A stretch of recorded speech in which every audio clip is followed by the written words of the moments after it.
how did you feel when you first heard about the TQE process? So when I first heard about the TQE process, I felt a little nervous, to be quite honest. I teach accelerated third grade math here at John Muir School, and we have a lot of content to get through, and a lot of it really in the past has felt kind of teacher heavy, where we had to really get through things, and I really wanted to make sure that they were solid in their concepts so we could get to that practice and get to those rich problems. And when I heard about this new process, I thought it was maybe going to take away a little bit of the Mrs. Sword show that I like to do in my classroom. But then I heard about Jess, my teaching partner, and the success she was having next door, so I tried to take those nervous feelings and kind of squash them down, and I wanted to reach out and learn a little bit more about the process. So after learning a little bit more about it, why did you decide ultimately to implement it in your classroom?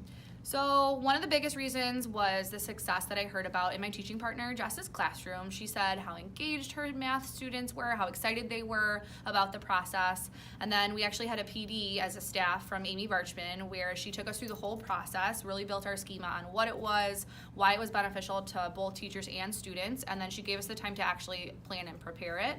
That planning and preparing piece I was a little nervous to do on my own, but we planned a problem to try the very next day in math class. So what are the benefits that you're currently seeing now that you have implemented? So right after that PD from Amy Varchman, came back to math class the next day, introduced the process to my students, basically the same way Amy introduced it to me so that they would have that same schema. And we dug into a problem about perimeter. It was the start of area and perimeter unit. They had no schema on that word perimeter yet, but they obviously know how to add and problem solve. They dug into the problem on their own first, had a lot of awesome strategies, and as I walked around and started collecting that evidence, all of the misconceptions that I would have taught at the start of the unit, they had there on their boards, which was really cool. So during that questioning piece and kind of that leading discussion, we started with the misconceptions, and they were able to tease out with each other why some of those strategies weren't going to work or what different strategy might lead us to a better desired outcome.